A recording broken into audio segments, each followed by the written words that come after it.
Bonjour tout le monde, ceci est ma 27e vidéo en astrophysique. Pour pas n'oublier des détails importants et pour faire la meilleure vidéo possible, je préfère suivre un texte. Et pour ceux qui trouvent ma vidéo sans passer par mon site internet, je me présente. Mon nom de scientifique multidisciplinaire et autodidacte est Gilles Lauzon Urtubise et je suis le propriétaire du site firsthumanmultiintelligence.com site. Sur votre juste à ma gauche, donc voilà.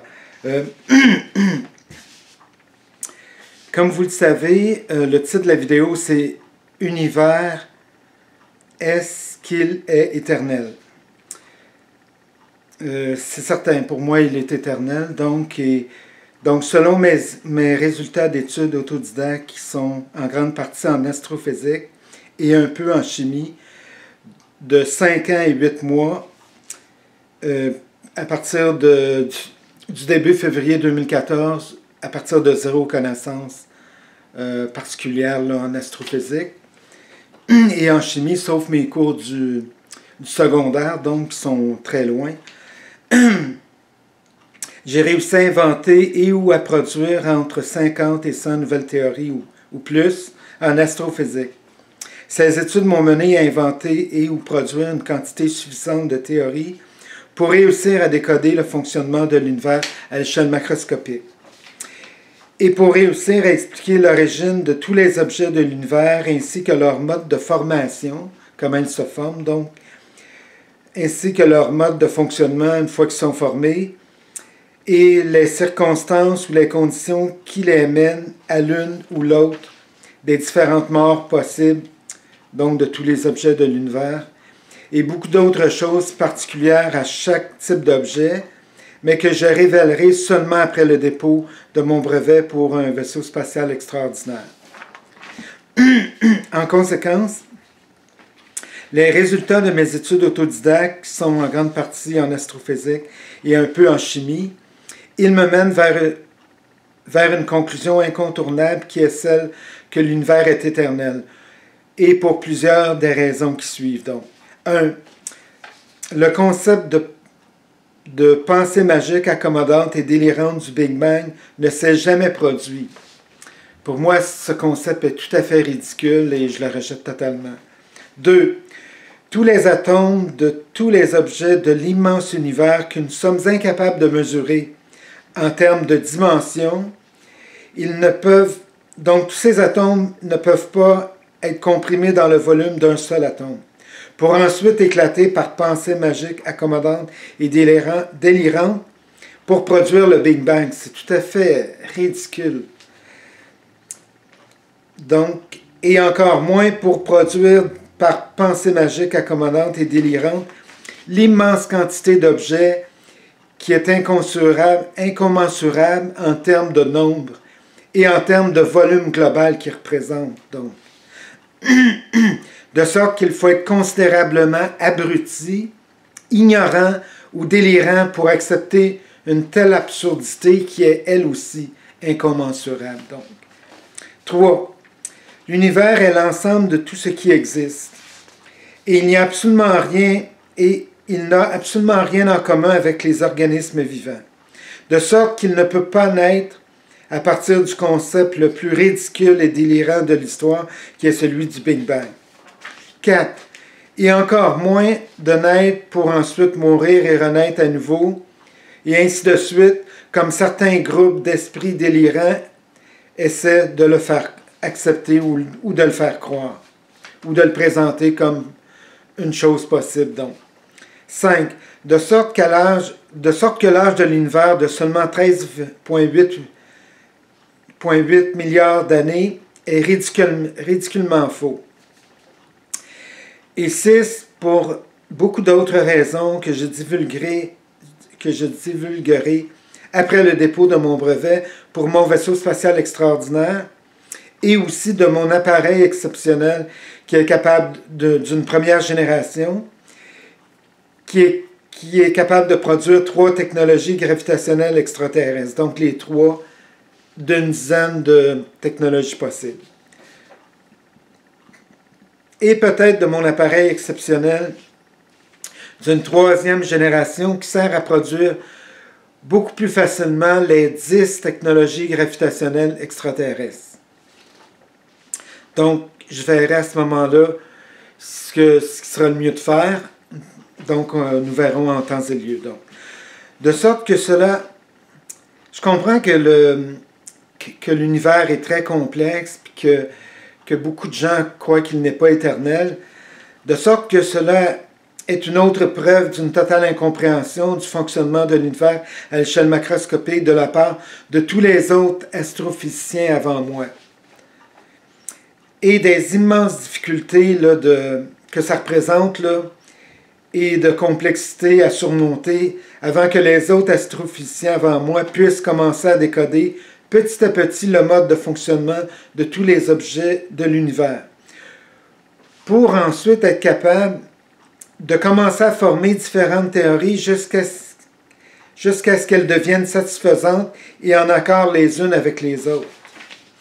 Et ensuite, après tout ce travail-là, pour être capable de commencer à produire une quantité suffisante de théories qui puissent toutes être complémentaires, jusqu'à ce qu'elles réussissent à expliquer le fonctionnement de l'univers de A à Z ou presque, jusqu'à preuve du contraire, donc, de manière à atteindre le même niveau d'explication que celle de toutes mes théories, de mon imposante théorie-mère du fonctionnement de l'univers à l'échelle macroscopique. Donc, pour moi, il est très facile de comprendre pourquoi personne avant moi n'a eu une quelconque chance de réussir un tel exploit intellectuel, parce qu'il est d'un niveau de difficulté qui est incommensurablement élevé, et vous en aurez la preuve lorsque vous pourrez prendre connaissance de mon imposante théorie-mère du fonctionnement de l'univers à l'échelle macroscopique sur mon site Internet et dans une revue scientifique à mon nom. Par exemple, dans le cas du grand Albert Einstein, il a travaillé très fort toute sa vie. Mais malheureusement, à cause de ses pensées magiques mathématiques, il a toujours été à des années-lumière d'un quelconque début de compréhension du fonctionnement de l'univers à l'échelle macroscopique, parce que jusqu'à preuve du contraire, il croyait à l'hyper-absurdité extrême du Big Bang. Donc. Et malgré sa puissance intellectuelle, il a toujours été embrouillé ou trompé par ses pensées magiques mathématiques, de sorte que s'il avait vécu jusqu'à 100 ans avec ces mêmes pensées magiques mathématiques, il n'aurait été incapable de réussir à décoder le fonctionnement de l'univers à l'échelle macroscopique. En ce qui me concerne, il n'y a aucune chance pour que mon esprit logique physique extrêmement élevé puisse être embêté ou trompé par de quelconques branches des mathématiques complexes, comme celles qui ont embrouillé Einstein, entre autres. Et parmi mes 50 et 100 théories ou plus, de mon imposante théorie-mère du fonctionnement de l'univers à l'échelle macroscopique, il n'y a aucune d'entre elles qui ait un quelconque lien avec les mathématiques. Et en plus, toutes ces théories de mon imposante théorie-mère du fonctionnement de l'univers, il n'y a aucune d'entre elles qui peut être qualifiée d'une ou plusieurs formes de pensée magique accommodante. Parce que mon esprit logique physique extrêmement élevé est l'origine d'une curiosité de la nature qui est insatiable et qui a commencé à partir d'un très bas âge de 5 ans ou 6 ans ou même peut-être avant, et qui a duré jusqu'à maintenant.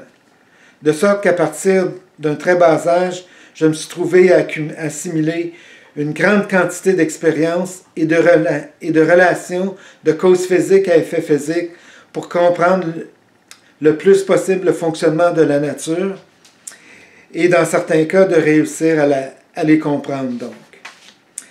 Donc, ça a commencé très jeune, donc en commençant par observer la nature des sols, des cours d'eau, des insectes, des petits animaux et toutes les choses de la nature qui sont trop longues à énumérer. Donc, depuis plusieurs dizaines d'années, j'ai réussi à accumuler une quantité considérable d'expériences de la nature, de relations de causes physiques à effets physiques dans mon disque dur biologique, parce que cela est extrêmement utile par la suite pour être en mesure de différencier les choses possibles des choses impossibles. Et en outre, de ne jamais être piégé par toutes sortes de pensées magiques, mathématiques ou autres formes de pensées magiques accommodantes qui n'ont rien en commun avec la réalité physique. Et grâce à mes capacités extrêmement élevées en investigation approfondie, en réflexion approfondie, en analyse très approfondie, en inventivité sans limite et de toutes sortes, et de beaucoup d'autres formes d'intelligence très importantes, qui sont trop longues à énumérer, mais que je ne tiens pas à énumérer non plus, pas à ce stade-ci, et donc que je pratique quotidiennement. Donc tout ceci m'a permis d'être le premier et le seul de l'histoire à pouvoir décoder le fonctionnement de l'univers en un temps extrêmement court de seulement 5 ans et 8 mois, à partir de zéro connaissance ou presque. Alors que tous les autres astrophysiciens ou planétologues avant moi en ont été incapables pendant les 200 dernières années ou plus loin encore. Actuellement, mes 50 à 100 nouvelles théories ou plus de mon imposante théorie du fonctionnement de l'univers à l'échelle macroscopique, elles m'apportent un niveau de satisfaction qui est quelque part entre 96% et 98,5%. Mais je ne serai jamais totalement satisfait tant et aussi longtemps que je n'atteindrai pas un niveau de satisfaction de 100%. Et cela est la raison pour laquelle j'aime m'attaquer à au moins 3 ou 4 dossiers extrêmement complexes ou plus à la fois, qui sont actuellement, le premier, c'est certain, c'est mon imposante théorie du fonctionnement de l'univers que je tiens à compléter à 100%. Le deuxième, c'est un dossier, c'est mon brevet, qui comporte entre 300 et 350 pages, où j'ai tout apporté les connaissances astrophysiques que j'avais besoin, et toutes les connaissances physiques mécaniques.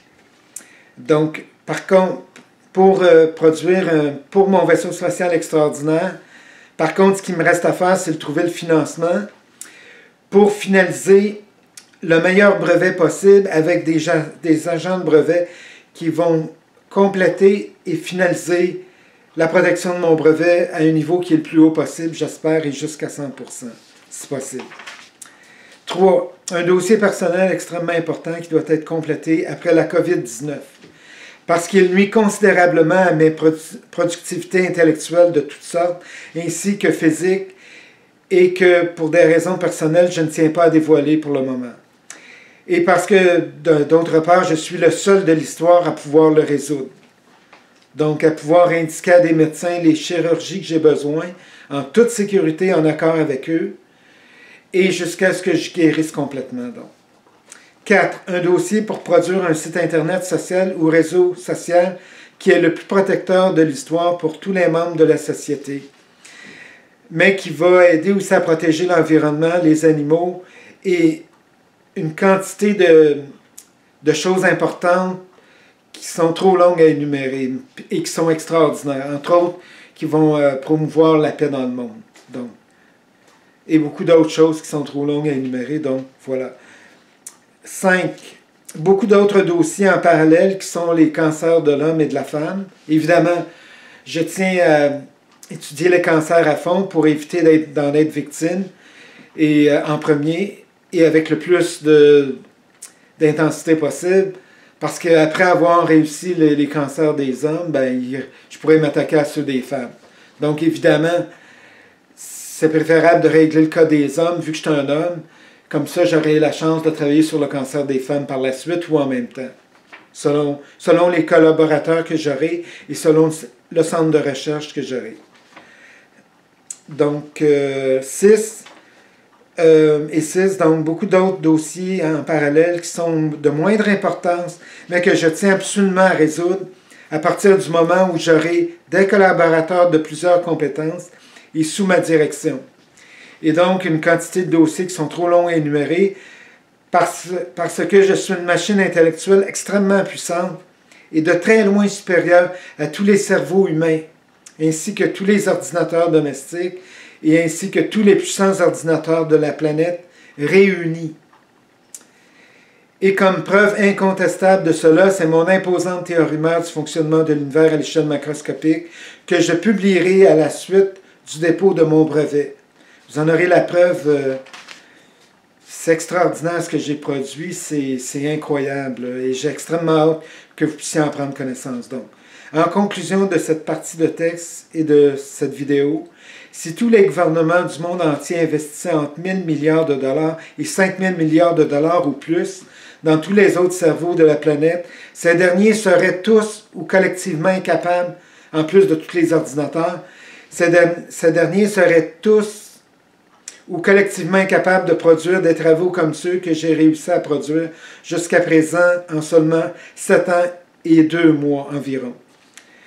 Parce qu'en dehors de moi, c'est seulement par le développement d'un programme informatique, d'une intelligence artificielle d'un niveau qui est extrêmement élevé, qui serait utilisé par de puissants ordinateurs pour d'un côté, produire des quantités phénoménales de nouvelles idées, et d'un autre côté, former plusieurs groupes de scientifiques, de 5 à 10 scientifiques de plusieurs domaines de connaissances et les meilleurs cerveaux de la planète, pour qu'ils passent en revue toutes les milliers d'idées qui sont produites par l'ordinateur et l'intelligence artificielle très élevée. Donc, pour toutes les passer en revue et les classer dans 4 catégories. La catégorie des idées les moins probables, c'est de 0 à 25. Ensuite, il y a la catégorie de 25 à 50, ensuite 50 à 75, et finalement la dernière, 75 à 100%, qui regroupe les meilleures idées, les plus probables, les plus logiques, donc celles qui méritent d'être toutes expérimentées en premier, jusqu'à la production de théories qui sont valables. Donc voici.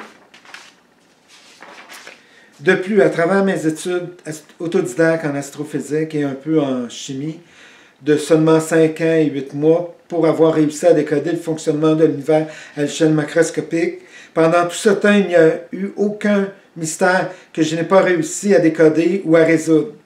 Et s'il reste des mystères à découvrir que je n'ai pas encore rencontrés, je doute sincèrement qu'un quelconque mystère de l'univers puisse résister à mes puissances intellectuelles très élevées en investigation, en réflexion, en analyse très approfondie, en inventivité très poussée de toutes sortes, en plus de toutes mes autres formes d'intelligence qui sont extrêmement importantes et que je pratique quotidiennement.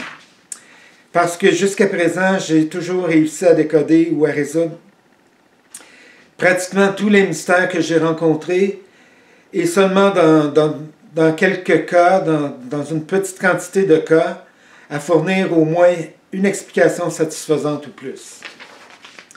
Et parmi toutes mes théories qui entrent dans mon imposante théorème du fonctionnement de l'univers à l'échelle macroscopique, il n'y a aucune d'entre elles qui puisse être qualifiée de théorie d'une ou plusieurs pensées magiques accommodantes ou d'une quelconque autre forme de pensée magique. Parce que toutes mes théories sont basées sur une ou plusieurs relations de causes physiques à effets physiques et rien d'autre. D'autre part, s'il arrive dans un futur rapproché que j'en vienne à me rendre compte que l'une de mes théories n'est plus acceptable, je vais la modifier le plus tôt possible. Mais est-ce possible que l'une de mes théories devienne complètement erronée? Ça me semble impossible. Par contre, dans les pires cas, ce que je devrais probablement faire, c'est d'y apporter une ou quelques petites modifications. En conclusion, mes ambitions intellectuelles et humanitaires et ma responsabilité en tant que scientifique multidisciplinaire, autodidacte et humaniste, c'est de faire avancer les connaissances de l'humanité. De plus, de former un site Internet qui sert à protéger tous les membres de la société, qui sert à fournir les meilleures techniques ou meilleures pratiques ou comportements de vie pour sauver le plus possible l'environnement, aussi pour protéger le plus possible les animaux de la nature, parce qu'en les protégeant, c'est nous aussi que nous protégeons. Et en ce qui me et beaucoup d'autres choses, outils, techniques, conseils, pratiques de vie, qui sont beaucoup trop longues à énumérer, mais qui sont extraordinairement importantes pour le bien de l'humanité. Et finalement, le terme impossible, pour moi, est un terme que je ne respecterai jamais, et tant et aussi longtemps que je serai suffisamment en bonne condition physique, intellectuelle et mentale. Donc, merci d'avoir vu ma vidéo et bienvenue à ma prochaine vidéo qui va révéler mon opinion par rapport à un autre sujet extrêmement complexe de l'univers. Donc, merci et au revoir.